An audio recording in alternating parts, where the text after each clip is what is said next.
চিতি পাহাড়ের নিচে থেকে এবং ওপর থেকে প্রকৃতির রূপকে অনুভব করতে। বেলপাহাড়ি এটি কেবল একটি সুন্দর প্রাকৃতিক গন্তব্য না, বরং এটি একটি অভিজ্ঞতা যেখানে প্রকৃতি এবং সংস্কৃতি হাতে হাত ধরে চলে। এখানের পাহাড়, নদী, জলপ্রপাত আর ঘন জঙ্গল নিঃসন্দেহে মন মুগ্ধ করে তোলে, এবং এর সাথে যখন স্থানীয় আদিবাসী সম্প্রদায়ের ধামসা মাদলের ছন্দময় সুর মিশে যায়, তখন সেটি কেবল চোখ আর কানে তৃপ্তি মেটায় না, আত্মার গভীরে এক বিশেষ অনুভূতি জাগিয়ে তোলে। এই ভিডিওতে থাকছে বেলপাহাড়ি ভ্রমণের যাবতীয় গুরুত্বপূর্ণ তথ্য, তাই সব কিছু জানতে আমার সঙ্গে থাকুন। ভিডিওটি স্কিপ না করে শেষ পর্যন্ত দেখুন। ভিডিও কেমন লাগছে আমাকে জানাতে ভুলবেন না। ভিডিও ভালো লাগলে লাইক করবেন, পরিচিতদের সঙ্গে শেয়ার করবেন। তাহলে চলুন আর দেরি না করে বেলপাহাড়ির অপরূপ শোভা এবং সাংস্কৃতিক সমৃদ্ধি উপভোগ করি।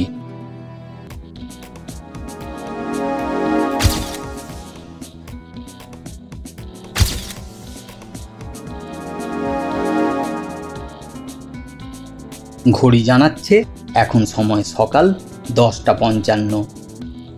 NH-16 উঠে একটি চায়ের দোকানে আমরা চা খাচ্ছি। সকাল 6টায় বাড়ি থেকে বেরোনোর প্ল্যান ছিল, একটি বিশেষ কারণে দেরি হয়ে গেল। 9:45টায় বাড়ি থেকে স্টার্ট করেছিলাম। কোলাঘাটে গিয়ে লাঞ্চ করে বেলপাহাড়ির দিকে আগাবো, আর যেতে যেতে জানাবো কিভাবে সহজে বেলপাহাড়ি পৌঁছানো যায়। চা খেয়ে যাত্রা শুরু করলাম কোলাঘাটের দিকে। সড়ক পথে কলকাতা থেকে বাগনান, কোলাঘাট, পাঁশকুড়া, মেদিনীপুর, শিলদা হয়ে বেলপাহাড়ির দূরত্ব 195 কিলোমিটার। ধর্মতলা, বাবুঘাট, সাঁতরাগাছি থেকে বেলপাহাড়ির বাস সার্ভিস আছে। ট্রেনে বেলপাহাড়ি পৌঁছাতে হলে হাওড়া থেকে সকাল 6:20 12021 বারবিল জনশতাব্দী এক্সপ্রেস ধরে, অথবা সকাল 6:30 22861 কান্তাবাঞ্জি ইস্পাত এক্সপ্রেস ধরে সকাল 9টার মধ্যে ঝাড়গ্রাম পৌঁছে যান। ঝাড়গ্রাম থেকে বেলপাহাড়ির বাস পাওয়া যায়। দূরত্ব 35 কিলোমিটার। প্রয়োজনে ঝাড়গ্রাম স্টেশনের বাইরে থেকে গাড়ি বুক করে নিয়েও পৌঁছাতে পারেন। ছিল তাহলে আমাকে বললে না, আমি তো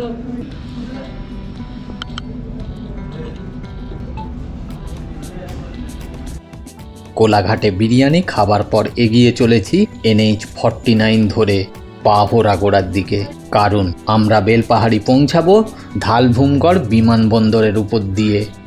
পৌঁছে গেলাম ধালভূমগড় বিমান ঘাঁটিতে। জামশেদপুর থেকে দূরত্ব 60 কিলোমিটার এবং ঘাটশিলা থেকে 14 কিলোমিটার। 1942 সালে দ্বিতীয় বিশ্বযুদ্ধের সময় মিত্রবাহিনীর দ্বারা এটি নির্মিত হয়েছিল। যুদ্ধ শেষ হবার পর এটি পরিত্যক্ত হয়। পুনরায় এটিতে ভারতীয় বিমানবন্দর কর্তৃপক্ষ 100 কোটি বিনিয়োগের পরিকল্পনা করেছে এবং রাজ্য সরকার প্রয়োজনীয় জমি সরবরাহ করবে। প্রথম ধাপে 280 একর জমির ওপর 1745 মিটার রানওয়ে তৈরি করার পরিকল্পনা আছে।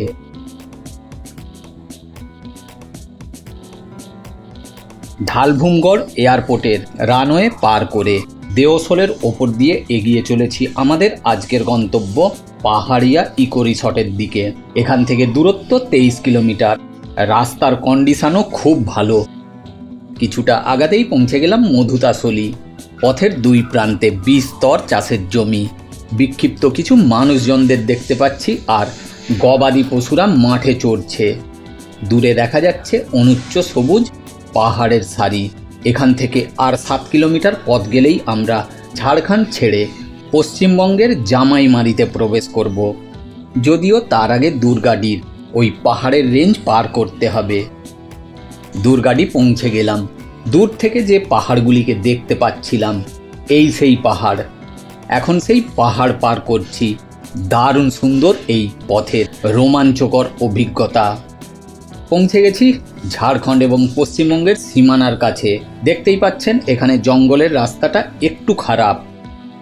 এখান থেকে আর মাত্র 9 কিলোমিটার, তারপরেই পৌঁছে যাব আজকে আমাদের গন্তব্যে। পৌঁছে গেলাম আজকে আমাদের থাকার আস্তানায়, বেলপাহাড়ির বালুচুয়ার পাহাড়িয়া ইকো রিসর্টে। এখন ফ্রেশ হবার পর রিসর্ট এবং রিসর্টের চারিপাশটা ঘুরে দেখব। বাইরে বসার জন্য সেন্টার টেবিল এবং সোফা। রুমে 2টি ডবল বেড খাট, একটি কিং সাইজ এবং একটি কুইন সাইজ। 2জন অ্যাডাল্ট, 2জন বড় বাচ্চার ভালোভাবে হয়ে যাবে। খাটের ওপর একটি সিলিং ফ্যান, খাটের মাঝে একটি কাঠের র্যাক, দেয়ালে একটি wardrobe, LED TV with cable connection, একটা এসি, একটা সেন্টার টেবিল সহ 2টি বেতের চেয়ার। এই দিকের দেয়ালে একটা ওয়াল মিরর। এবার সব থেকে গুরুত্বপূর্ণ টয়লেটটা দেখে নিই। গরম জলের জন্য গিজার, তার ঠিক নিচে ওভারহেড শাওয়ার, নিচে বালতি, ঠান্ডা গরম জলের কল, ওয়াশ বেসিন উইথ মিরর, আর এইদিকে ডব্লিউসি। বেশ পরিষ্কার পরিচ্ছন্ন ব্যবস্থা। এখানে চেক ইন টাইম সকাল 11টা, চেক আউট টাইম সকাল 10টা। রিসর্টের মোবাইল নাম্বার 9000333633 এবং 9635654409। পাহাড়িয়া ইকো রিসর্ট, বেলপাহাড়ি, চারিদিক পাহাড় দিয়ে ঘেরা, তার মাঝে ছোট্ট এই সুন্দর রিসর্ট। আশেপাশে আর কোনো থাকার জায়গা নেই। এইটা প্রকৃতিকে অনুভব করতে হলে, প্রকৃতির সঙ্গে, নেচারের সঙ্গে থাকতে হলে এখানে চলে আসুন, এসে একটা দিন এখানে স্টে করে যান। এই তো অদ্ভুত সুন্দর প্রকৃতি রিসর্টের পাশে। অনেক দূরে দূরে গ্রাম আছে, মাঝে মধ্যে শুধু 2-1টা বাইক আসছে, বাইক চলছে। হ্যাঁ, একটা বাইকের শব্দ পাচ্ছি, হ্যাঁ এই রকম। এছাড়া এই জায়গায় আর কোনো ডিস্টারবেন্স নেই। তাছাড়া শুধু প্রকৃতির শব্দ, নেচারের শব্দ, পাখিদের মধুর ডাক। সব থেকে বড় কথা, কলকাতার থেকে মাত্র 3-3.5 ঘন্টার দূরত্বের মধ্যে। শহরের ব্যস্ত জীবন, পরিশ্রম, টেনশান, কাজের প্রেসার, এই সব কিছুর থেকে এখানে একদম মুক্তি। এখানে প্রকৃতি আপনার কাছে এসে ধরা দেয়। প্রকৃতি মানুষের নাগালের মধ্যে। এখানে প্রকৃতি এখানে উদার। আর এই সব সহজ সরল মানুষগুলো দূরে কোথাও, এদের একটা গ্রাম অনেক দূরে। চলুন চারিপাশটা একবার তাহলে একটু ঘুরিয়ে দেখাই।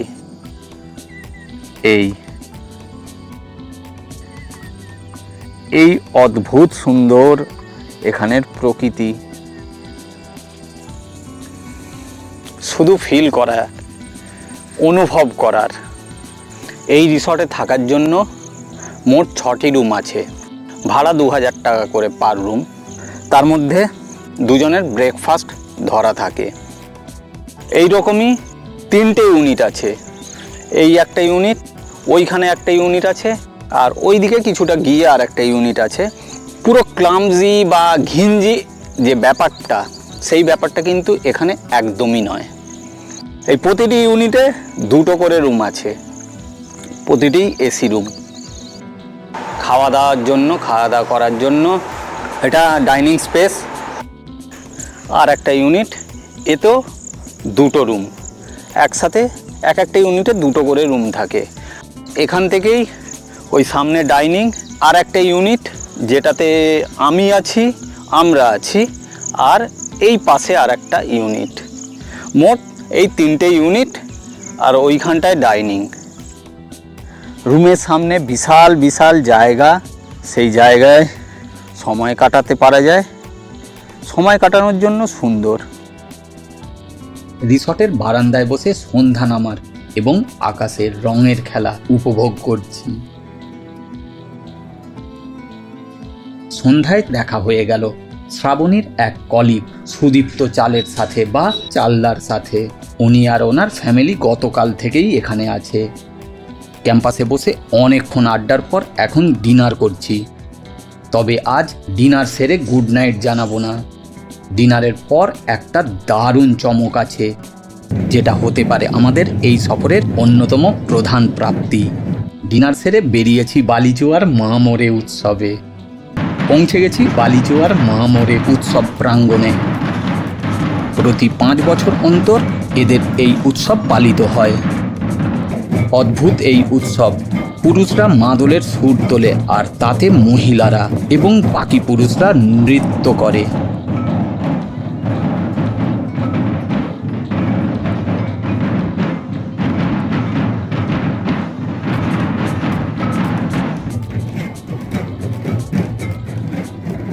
অসম্ভব সুন্দর এই মাদলের সুর, যা মন প্রাণ সব কিছুকে দুলিয়ে দিচ্ছে। চালদা তো নিজেকে ধরে রাখতে না পেরে ওদের সঙ্গে পা মেলাচ্ছে। আমার মেয়ে বউ চালদার মেয়ে বউও তাল মেলাতে শুরু করে দিয়েছে। আমিও আর নিজেকে বেশিক্ষণ ধরে রাখতে পারলাম না। সংকোচের বাউন্ডারি পার করে ছন্দের স্রোতে নিজেকে ভাসিয়ে দিলাম। পারি আর না পারি, চেষ্টা তো করে দেখতে পারি। যাই হোক, ছেড়ে যেতে ইচ্ছা করছে না, কিন্তু এখন রাত 12:30 বাজে, তাই এবার রিসর্টে ফিরতে হবে। আবার দেখা হবে আগামীকাল সকালে। গুড মর্নিং, আমি শোভন, আর এক সুন্দর সকালে শোভনের সফরে সকলকে স্বাগত জানাই। রিসর্ট থেকে বেরিয়ে এখন যাচ্ছি চিতি পাহাড়ের নিচে থেকে এবং ওপর থেকে প্রকৃতির রূপকে অনুভব করতে। রিসর্ট থেকে 50 মিটার জঙ্গল পার করে এই সবুজের দেশে এখন আমি। এখানের সবুজ বন, পাহাড়, গাছপালা এবং প্রাকৃতিক পরিবেশ আমার মনে হয় এখানের প্রধান আকর্ষণ। শহুরে কোলাহল আর কংক্রিটের ভিড় থেকে দূরে এমন সুন্দর প্রকৃতির মাঝে এলে মন এমনিতেই শান্ত হয়ে যায়।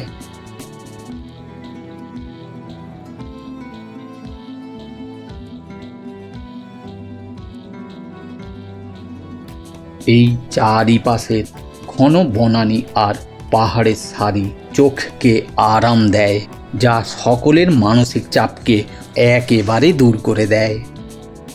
এখন এই চিতি পাহাড়ের ওপরে উঠব। সূর্য তো উঠে গেল পাহাড়ের ওপরে, এবার আমি উঠি পাহাড়ের ওপরে।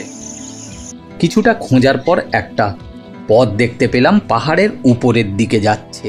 সেই পথ ধরেই এখন আমি ওপরে উঠছি। কষ্টের, কিছুটা কষ্টের, তবে কষ্ট তো করতেই হবে। ভালো কিছু পেতে হলে, ভালো কিছু দেখতে হলে, ভালো কিছু অনুভব করতে হলে। সঙ্গে চলেছে পাখিদের কিচিরমিচির, পাতার মড়মড় ধ্বনি আর প্রকৃতির নিজস্ব সুর।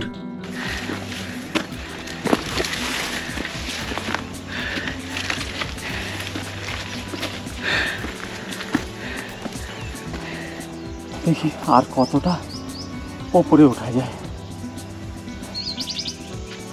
পাহাড়ের ওপর থেকে। প্রকৃতির রূপ,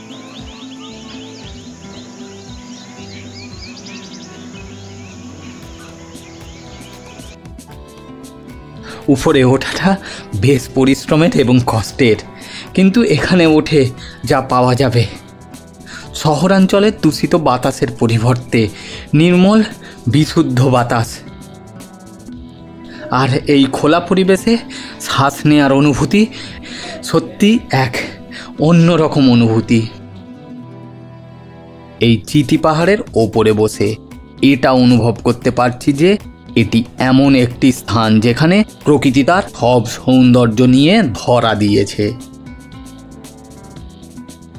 সবুজ বন, পাহাড়, গাছপালা এবং শান্ত পরিবেশের এই সমন্বয় প্রত্যেকের জন্য একটি অসাধারণ এবং স্মরণীয় গন্তব্যে পরিণত করে। তবে এটাই পাহাড়ের একেবারে টপ নয়, আরও 10-15 মিটার ওপরে উঠতে হবে, তবে পাহাড়ের একদম ওপরে উঠব।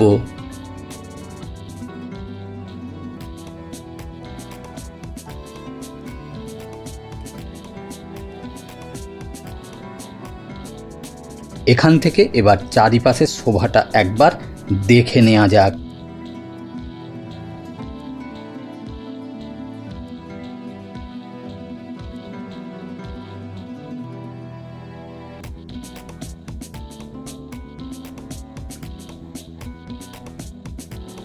পাহাড়িয়া ইকো রিসর্ট, আর সেই ইকো রিসর্টকে ঘিরে এই প্রকৃতির শোভা, প্রকৃতির রূপ।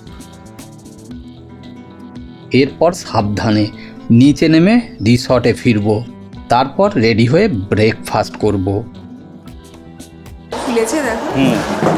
ব্রেকফাস্ট করছি, মেয়ের রুটি, পুরি, সবজি আর আমার স্যালাড। ব্রেকফাস্ট করে নিই, তারপরে এখান থেকে বেরোবো আমরা। ব্রেকফাস্ট সেরে চেক আউট করে বেরিয়ে পড়েছি বাড়ির পথে। তবে যাবার আগে ঘুরে দেখব রঙিন পাহাড়,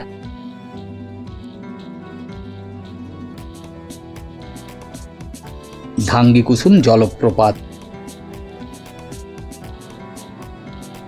এবং গাডারসিনি হিল।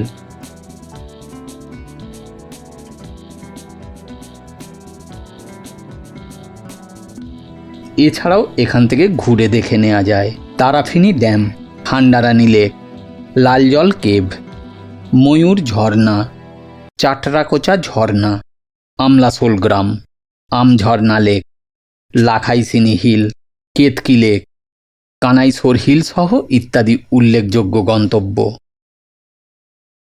বেলপাহাড়ি এবং বালিচুয়া ঘোরার সেরা সময় অক্টোবর মাস থেকে মার্চ মাস পর্যন্ত সময়টি সবচেয়ে ভালো।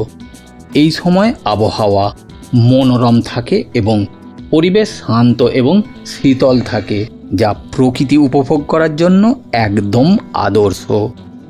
বর্ষাকালে চারিদিক সবুজে ভরে গেলেও প্রকৃতি সতেজ থাকলেও, ঝর্ণা ও নদী সর্বোচ্চ সৌন্দর্যে থাকলেও রাস্তা পিছল এবং কর্দমাক্ত হতে পারে।